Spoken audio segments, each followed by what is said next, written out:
दोस्तों, भारत की धरती पर हजारों वीर योद्धा हुए जिनकी गाथाएं आज भी सनातन धर्म ग्रंथों में लिखी हुई हैं। भारत की धरती पर एक से एक महान तपस्वी ऋषि मुनि भी हुए हैं, जिनमें से कुछ तो आज भी सशरीर जीवित हैं। मित्रों, सनातन धर्म ग्रंथों के अनुसार कुल 8 चिरंजीवी हैं जो चारों युगों में अमर है। उन्हीं 8 चिरंजीवियों में से एक हैं भगवान परशुराम जी।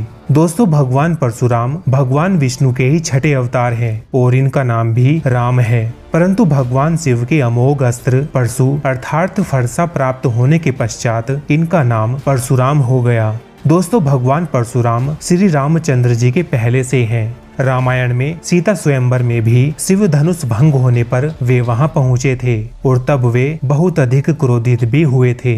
इसके बाद महाभारत के समय द्वापर युग में उन्होंने पितामह भीष्म, गुरु द्रोण तथा कर्ण को अस्त्र शस्त्र की विद्या भी सिखाई थी। अतः वे भीष्म पितामह, गुरु द्रोण व कर्ण के भी गुरु थे। भृगु कुल में उत्पन्न परशुराम जी की माता का नाम रेणुका तथा पिता का नाम जमदंगनी था।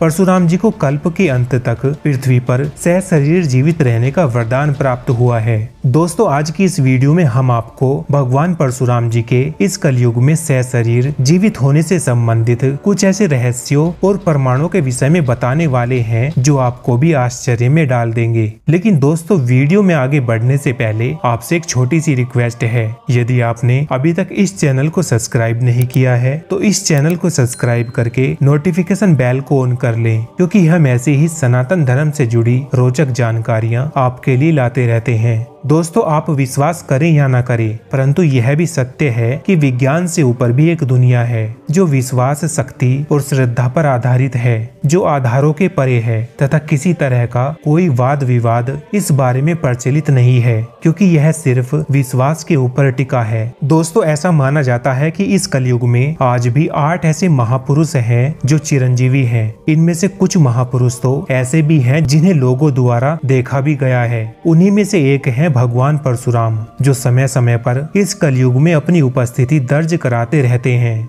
दोस्तों, कुछ समय पूर्व भिलाई में एक पर्वत पर पुरातत्व विभाग को 90 किलोग्राम का एक दिव्य धनुष मिला। ऐसा माना जाता है कि भगवान परशुराम ने यहाँ कुछ समय तक तपस्या की थी, इसलिए हो सकता है ये धनुष उन्हीं का हो। दोस्तों, भगवान परशुराम शिव के परम भक्त थे, साथ ही वे योग, वेद और नीति में पारंगत हैं। उनकी कठिन तपस्या से प्रसन्न होकर भगवान विष्णु ने उन्हें कल्प के अंत तक भूलोक पर रहने का वरदान दिया था। हिंदू धर्म ग्रंथों के अनुसार त्रेता युग में हय वंशीय क्षत्रिय राजाओं का अत्याचार चरम पर था। भार्गव और हय वंशीय की पुरानी दुश्मनी चली आ रही थी।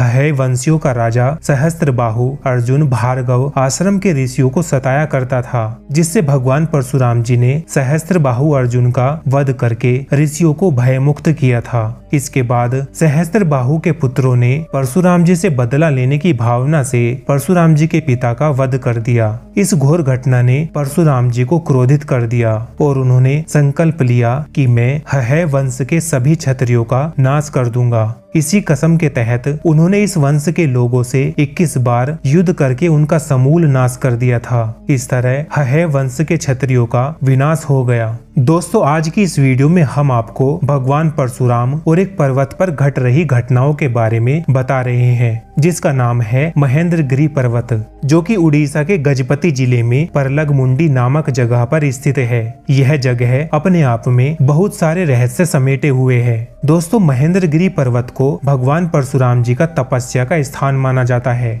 भगवान परशुराम और महेंद्रगिरी पर्वत के बारे में बहुत सारी प्राचीन कहानियां प्रचलित हैं तथा काफी सारी धार्मिक मान्यताएं भी इस पर्वत के बारे में प्रचलित हैं। प्राचीन और धार्मिक मान्यताओं के अनुसार इस पर्वत की बहुत महत्वता है।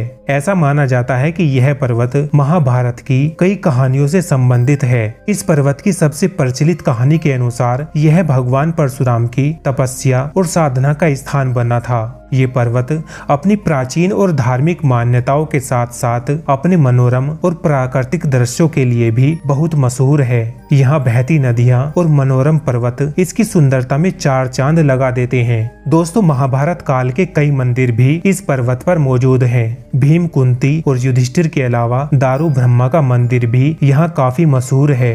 कहा जाता है कि इन मंदिरों का निर्माण पांडवों ने किया था। यह पर्वत और उसके ये मंदिर बहुत मशहूर है। दोस्तों, इस पर्वत पर पहुंचने के 3 रास्ते हैं। श्रद्धालु यहाँ सच्चे मन से पूजा के लिए आते हैं, इस सच्चे विश्वास के साथ कि उनकी प्रार्थना सुनी जाएगी। यात्रियों का तो यहाँ तक कहना है कि भगवान परशुराम यहाँ कई बार उन्हें दिखाई दिए हैं। दोस्तों, भगवान परशुराम जी के इस पर्वत पर होने के बारे में ये बात कोई हमारे या लोगों के द्वारा खुद से बनाई गई बात नहीं है, क्योंकि परशुराम जी ने अपने इस जगह पर होने के संकेत कई बार यहाँ आने वाले लोगों को साक्षात अपने दर्शन देकर दिए हैं। ऐसा कहा जाता है, जो लोग सच्ची श्रद्धा से यहाँ उनको ढूंढता हुआ आता है, वे उन्हें अपने दर्शन जरूर देते हैं। और ये बात खुद उन लोगों ने बताई है जो यहाँ आकर खुद उनके दर्शन कर चुके हैं। इसके अलावा लोगों की इन बातों को सुनकर इस बात का पता लगाने के लिए कई बार कुछ न्यूज चैनल वालों ने यहाँ आकर इस रहस्य को जानने के लिए इस पर्वत पर कैमरों से निगरानी भी करने की कोशिश की,